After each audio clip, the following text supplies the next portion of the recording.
Hello, everyone. Welcome to another episode of Chatting with the Experts TV show, hosted by me, Paula Okone, where I bring women to you, women who are from Africa, from the Caribbean, and in the diaspora.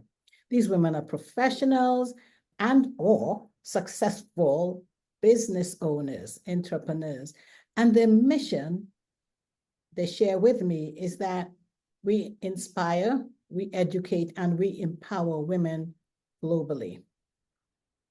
I sometimes have men, but 99.9% of the time, my guests are women. So today, the title of our show is Confidence, the Game Changer. And we're going to be talking about having confidence as a gateway to achieving your goals and making money, who doesn't like that, and living the life that you deserve. With me to do that will be Constance Howard, and she is a successful executive coach that's dedicated to empowering professional women to overcome limiting beliefs and self-doubt, and she helps them write the next great chapter of their life. And now that I've given you a snippet of her bio, why don't I welcome Constance to the show?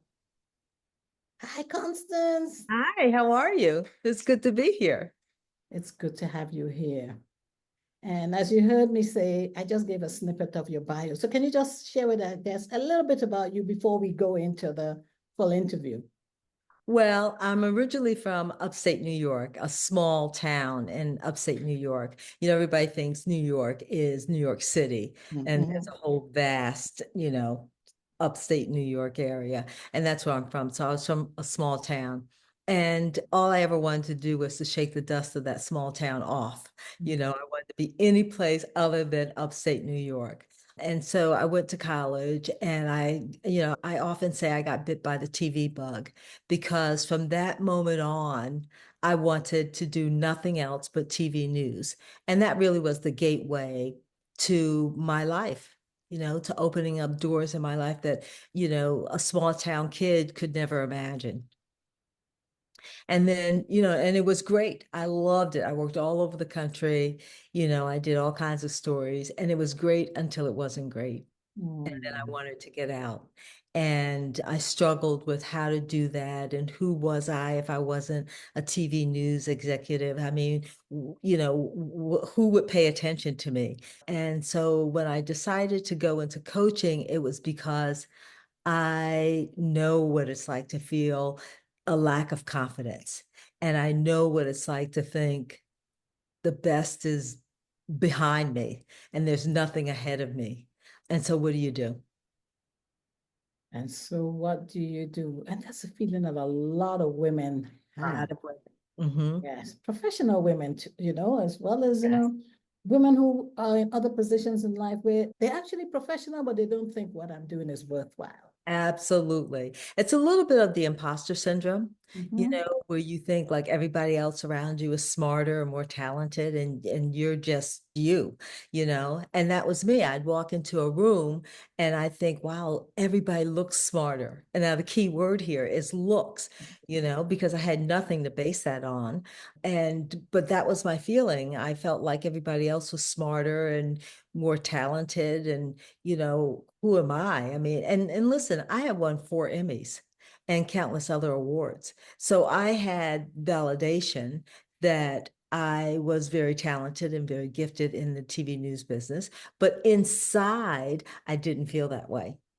And I think, a lot of women suffer with the imposter syndrome. It's something that happens to men and women, but women tend to suffer with it more than men. And I think it's partly because of the insidious messages that we get every single day that you're not enough, Yes. despite all of your work and, you're just not enough. Mhm. I think about the recent US election, that was a big, you're just not enough. You're not ready. There's, it doesn't matter all of the things that you do, accomplish, represent. it's not enough. And so women take that to heart. And so when it's time for us to, look around to make a transition into something else, we're clueless. We are totally clueless. You hit the nail on the head. Totally Yes. clueless, Hmm. And so Hmm. that's where you come into play, Hmm. helping women, identify and boost and know that there's every reason to be confident. Absolutely. And sometimes, our lives are the result of the stories we tell ourselves. Yes. And so when we tell ourselves that we're not enough and that when we co-sign that story, then we wonder why we lack confidence. But it's because of the story that we tell ourselves. I spent 40 years in TV news and I told myself I wasn't a good writer. And I was critiquing the writing of reporters and producers. And, it had to go through me before it could get on air. And yet I told myself I wasn't a good writer. And it wasn't until I stopped and I listed my limiting beliefs. And that was one of them. I listed my limiting belief. And I sat back and I thought, well, what is the truth here? This is one of the exercises I take women through. They list their limiting beliefs and then they have to realize what the truth is. The Mm-hmm. truth is, I spent 40 years in the industry based on my writing, right? Mm-hmm. I won 4 Emmys and countless other awards based on my writing. You know what I mean? You Yeah. go through what is the real truth here? And at some point, you have to say to yourself, wow, I've been telling myself a lie. And I've been telling myself a lie for a very long time. And so we slowly start to turn it around. So how do you, okay, you said like for yourself or even some of your clients, you make them write down all the things that they're telling themselves. Mhm. How do you actually, after that, help them see the importance of having confidence, the importance of looking at that list and seeing what's the lie and what's the truth? Well, the one thing that I hit them with right off the bat is your lack of confidence affects your bottom line. Mm. When Mm. women feel like they're not enough, right? They go into performance reviews thinking, I'm not enough. I'm just going to take whatever they offer me and just be happy with that because I don't want to rock the boat. And Mm. what if they, maybe they're thinking about layoffs and maybe I'm on part of the layoffs. So I'm not going to ask for more money. I'm just going to take what they give me and I'll complain about it, but I'm not going to say anything. Mm. That's what we do. And so we walk away and we leave money on the table because we think we're not enough. We stay in positions that we've outgrown for years because we think we're not enough, because we don't have the confidence to go for another job. You know, we settle, we simply settle. And doing that, we lose ourselves. I've talked with women who, after years in a position, and after years of raising their children, typically what happens is their children grow up and they don't need them anymore. They're off to college and they're off to starting their lives. And so the last thing they want is for mom to be dragging behind them at college. It's like, no, mom, I don't want you to do my laundry, you know? And so women, that's a wake-up call, right there, because you were this child's everything. And Mm. now they're like, bye, deuces, I'm out. Yes. And you look over, so many of them look over and they're like, who's that man over there? Yes. And who am I? Yeah. And who am I? And so that's a wake up call. And that sense of, I don't know who I am can weigh heavy on a woman, it weighs heavy on anyone. But for women, then we go into a depression because we think, where did it all go? And what happened? It seems like in the twinkling of an eye, it all goes away. This happened to my sister. She was a football mom and she arranged for the football parties and she did all that kind of stuff like that. And if there was going to be a party for the team, she was the one to do it. And then my nephew went off to college and she was like, I remember her saying to me, I used to be fun. I Mm. used to be a fun person. Who am I? Mm. And I think a lot of women go through that. It's like, well, who am I now? And then some women are addicted to the paycheck. It's not easy to walk away from that paycheck.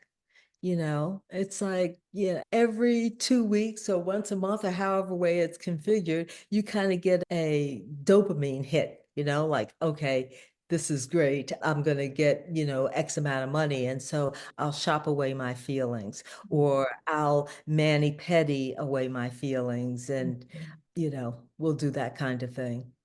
And also, this justifies whatever, I'm going through at work, what I may not agree with, but I'm just keeping quiet just to go along. This justifies it. So, Absolutely. And so for a lot of women, they take, stock of where they are and what they want, and they decide to do the really brave work of figuring out the next chapter of their life.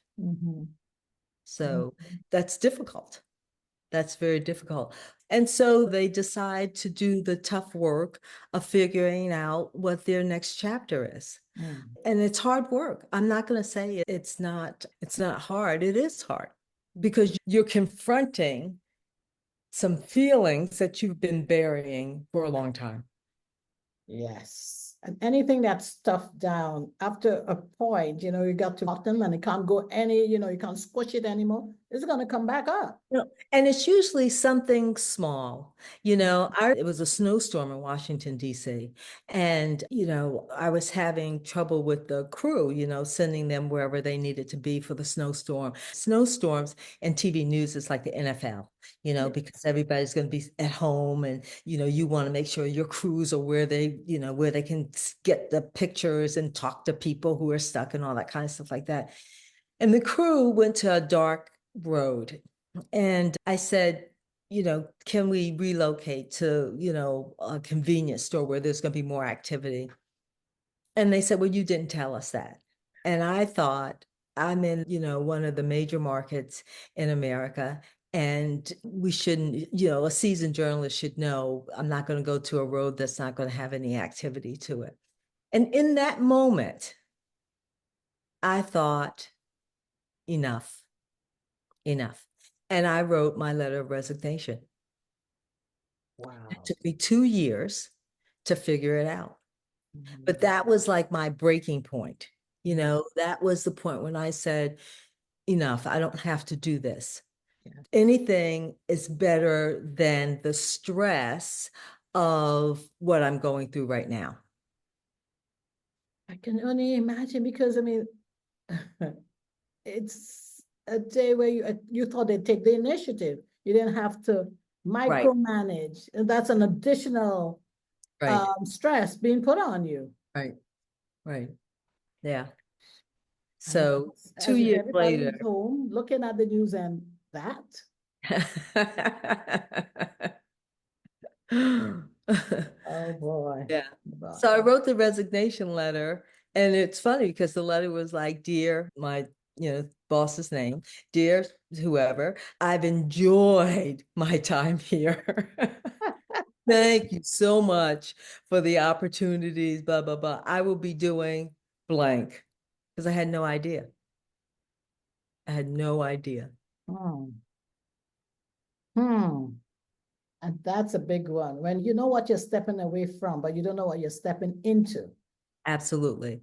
Absolutely. Scary. So when I figured it out, there's a whole, transition that you have to do. I coach women in that. And how do I make this monumental change in my life? And, it really starts with you going back to what your core values are and what you want your life to look like. And I think what happens to all of us, but I deal mainly with women because we're always affected by this more than men. What happens to us is that we are handed a manual on success. And the manual says, here's what success is for you. You're going to get married, you're going to have kids, you're going to, you're going to work and blah, blah, blah, blah, blah, blah. That's what success looks like for you. And women buy it. I bought it. I bought it. Success was having a big house. Success was having money coming in. Success was I can, go to a store and buy whatever I want. Success was I can travel wherever I wanted to go. Success was having a title. All of those things meant something to me, especially a small town kid, who was only wanted to shake the dust of this small town off. I just wanted to get it off of me. And so that was success. And then 40 years later, I woke up and thought, wow, I was sold the bill of goods. I was sold the bill of goods, that there is a cost to however way you define success, there's a cost associated with it. Now, midpoint in my career, I would have said to you, I'm willing to pay that cost because I'm loving this, you know? But there comes a point where you go, wait a second, is this the life I want? Is this the cost I want to pay for the life that I want? And, I decided, no, I don't want that stress. I don't want to live with that pressure every single day of what are the ratings? How's the show? How are the crews? I didn't want to live like that anymore. So I was willing to give up something in order to get something. When you wrote that letter of resignation, Mhm. you said, I am going to do, and there was a blank. Listening to you say that about 2 minutes ago and still coming back to it, I could just imagine the butterflies in your stomach. Butterflies in my stomach, but weights lifted off my shoulders. That's a good one. Because no one had power over me. So you see, my boss could say, Connie, I want you to arrange for, Mickey and Minnie to come on the set and, do whatever. He could make any outrageous demand of me. He could request, whatever for the show, right? And for me, that was, okay, I'm going to go and do it because I'm going to prove that I'm worthy of this position. So I'm going to make any even outrageous request. I'm going to try and make that happen. Once I decided that this was not my life and that I was going to move on, right? Ooh, I'm free. I am free. I don't have to jump those hoops. You don't have the threat of you're going to get a bad review, or the threat of you're going to not win the ratings war, the threat of you're going to be fired, the threat of whatever, right? No longer hung over my head. Yeah. And I was able to be more realistic about what I was doing. So, let me just back over here a second. I was in charge of the morning newscast, which is the moneymaker for many stations because people are not staying up late to watch TV news. They're not staying up late to watch the evening news.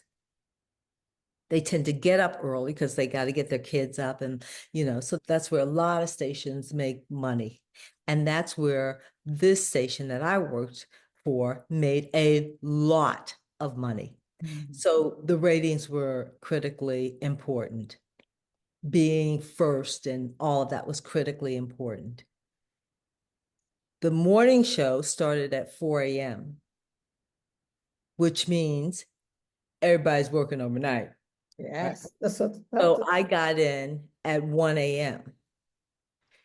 But to get in at 1 a.m., I would get up at 10 p.m. the night before. And I do go through my routine. I do prayer, meditation. Then I watch the 11 o'clock news and I make my lunch. And I live about an hour away from the station. So I had to factor all that in. So 10 p.m. I started work at 1 a.m. The show started at 4 a.m. It was over at 7. But then you have to get ready for the next day. Everybody else comes in at 9 o'clock, fresh as a daisy, right? They're in at 9 o'clock, thinking your day just started too. No, my day started at 10 p the day before. So it was not unusual for my day to go from 1 a to 12 noon. That's almost 24 hours, 12 hours, 11 hours. It's more, yeah. Yeah. So that's my day. It's going into noon. It could go into 1 o'clock. And hopefully there'd be no major news story or anything that I'd really have to kind of like start over for the day. Wow. Then I'd get home at 2. So sleep patterns are totally off. Because then when you hit Friday, you want to be a normal person. So you Yeah. stay up late to, do whatever. And then you crash. And then Sunday afternoon, you have to go to bed at 2 or 3. So you can get back up at 10. At 10. And you did that for how many years? And it seemed normal to me until I stopped and realized this is not normal. This is not normal for me. Now, I'm not knocking the position. Listen, I love TV news. I loved it. As I told you in the beginning, it opened doors for me. But at 40 years in, it It was not for you was not for at that me. stage. Yeah. Right. Wow. So, but coming to that realization is almost the opposite of imposter syndrome, because now you realize who you were and what you wanted and what you didn't want. Whereas with imposter syndrome, you're like, why am I here? Why am I here? Yeah. Yes. And in imposter syndrome, you develop working behaviors that are not normal. Procrastination, you got to be the expert on everything, Yes. yeah, you work around the clock, you know, you're the superwoman. Those are all little indicators that you're not thinking about your true worth. And you're not thinking about what you bring to the table. So how do you help women to fight that? As Now. I said, it goes back to what are your core values? Let's get back in touch with who you are and what you want. What's important to you? Let's start with what's important to you. And so we walk through a couple of exercises like that. And, we go through some soul searching and talking about that. And then you go through your limiting beliefs. And then you design your life. If you could live any life, what kind of life would you lead? What would you do? What kinds of things make you happy? What's your passion? What's your joy? And then let's build your life from there. Let's start there. It's key that you define what success is, because I think a lot of women will say, it's no longer the money. I can't get another pair of Louis Vuittons. I don't want another Chanel bag. I don't need those things, I don't need those things. So you've just freed yourself from, what it is that you thought you needed, you thought gave you worth and value. You realize that, wow, it doesn't give me any worth or value. I know it. And the freedom that comes with that is, It's just amazing. Right. Yes. It's amazing. You tend to value things differently. I remember I was having a conversation with my nephew, and he's the only child in the family. And, I was among the first African American news directors. Those are the people who run the department in the country, And so I thought it was a big deal that I was in TV news, and let's go to the station, and those people you see on TV, I work with them. Matter of fact, I'm their boss, And so I'm just chatting with him, and he says to me, in all of his, I don't even know how old he was. He was maybe like 5 or 6. He said, I'm going to get a good job when I grow up. So, me, confident that he was going to say, I had a good job, I said, really? Do you think I have a good job? And he said, no. And I was like, well, that's a gut punch. Yeah. He said, no. He said, you work all the time and you're always tired and you don't really have time. Wow. That's out of the mouth of babes. Yes, that was a gut punch. And how long after hearing that did you now start thinking, It was like another seed in the back of my seed. Yeah. Yeah. Yeah. I'm loving this conversation. Yeah. Because, I'm at the age now where I have a lot of friends, acquaintances, or, people that my kids went to school with their parents. And so many things are changing in so many ways, So many ways. Yeah. Yeah.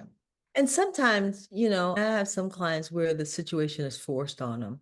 You know, like you said, things change and, you know, and so they have to go find something else to do. Yes, And you yes. realize that you gave a lot to a company Mhm. that isn't going to give back to you. And you realize too that, you are dispensable. Mhm. It's a position and they fill it with somebody else.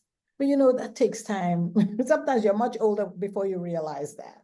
Yes. Because when you get that job, you're like, right, as you said at the beginning, I identify myself with my job, my salary, or whatever, the trappings that go along with it. Yes. And then you get sometimes to a certain age, and as you came to the realization that I no longer want to do this. No. Right. And then you see that they can find somebody else. Absolutely. And they will find someone And they else. will find somebody else. Yeah. They will find somebody else. And I think one of the things that we struggle with is, shoulda, woulda, coulda, Yes. and even after women leave, sometimes they're hooked to the past. They think about things that happened. Yes. I should have said this. I could have said, you know what I mean? You play that game like, I really should have told him off years ago. It's almost like talking about your ex-boyfriend. Like, I really should have dumped him years ago. But you know what? Everybody has their journey, and every journey has its season. Jobs have a season, people sometimes have a season, and we Yes. have to realize that, Yes. and take it for what it is. Yes.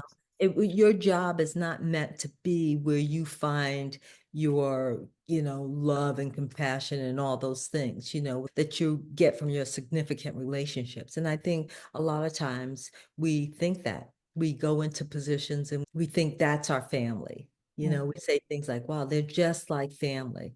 Well, the key words here are just like, Just right? like. Just like, so we Yeah. have to remember that as women when we go into positions, and some women go from a position into another position, and if that's what they want, then, I'm very happy for them. I'm not saying that, most women quit and go create their own business if that's not their thing. But typically, by the time they, are in a position for a long time and they go into another position, they're able to know their worth, know their value a little bit better, and they're better able to establish boundaries, and they're better able to enforce boundaries.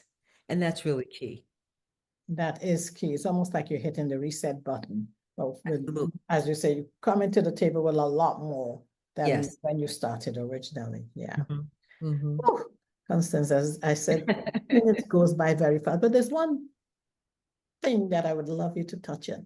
If you were to, I would say, to speak to your younger self, but let's speak to young ladies, because we are talking about women. You coach professional women, which means that they're older than 20. They've had some years.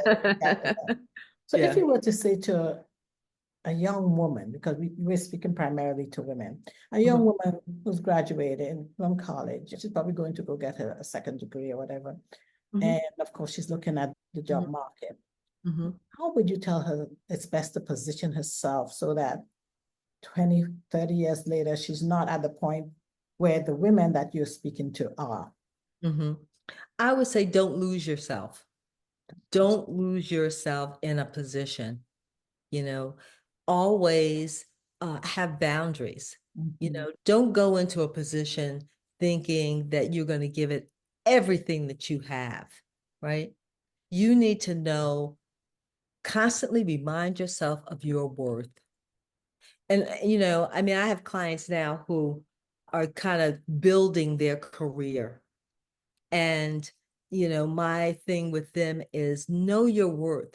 Every day, remind yourself of who you are, the skills that you bring to the table, the strength that you have, and make sure that in the course of your day, when you're dealing with your supervisor, make sure that you have boundaries. Make sure that they can't talk to you, just any kind of way. They can't just disregard how you feel. When you are on a job or when you're going for a job, know that it is a two-way street. It's a Mhm. two-way street. You give and they give.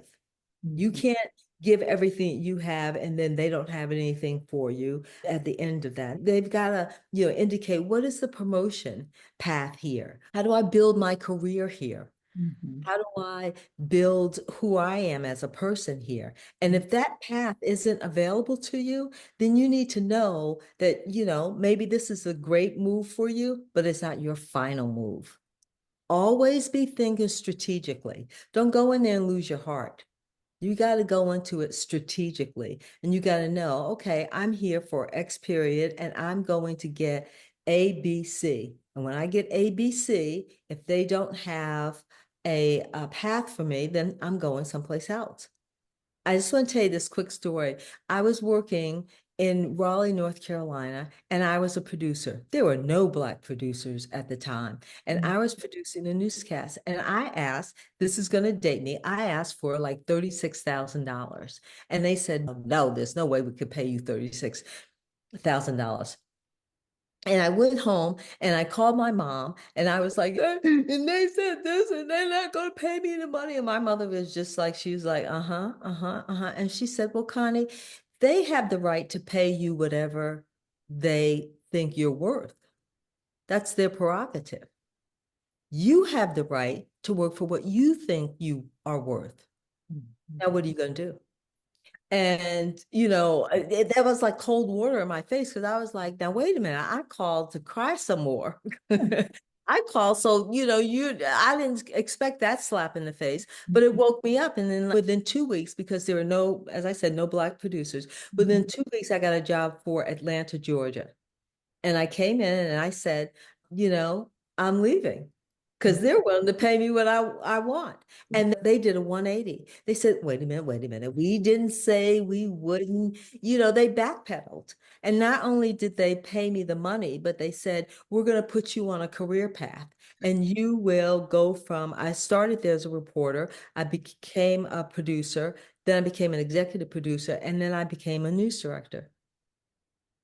And that's how that was my path because I came and said, just because my mom threw that cold water in my face and said, they could pay you, let them do whatever they want to do. You have the right to work for what you think you are worth. Never forget that. That's what I would tell a young woman. You never forget that. Don't settle. Don't settle. Oh Yes. my God. That was such wisdom from your mom. Yeah. Kudos to moms. Yeah. Yes. She was fearless. And, I'll never forget that for 36,000. And they tap danced all around it and ended up giving me that and more. That more. Look at Yeah. that. Yeah. I think we'll end on that note and say, young women, don't Don't settle. settle. Don't settle. Don't Don't settle. settle. And that goes for any area of your life. Yes. If you're looking over at, Ray Ray and you're thinking, okay, well, I guess I'll marry him. Don't settle. Don't settle. That's a good one. So, I mean, we know that we have a live audience who are going to be asking you questions, but for those who are not going to be in the audience and who will be looking at this later on, how can people contact you online? Because I love that. Don't settle.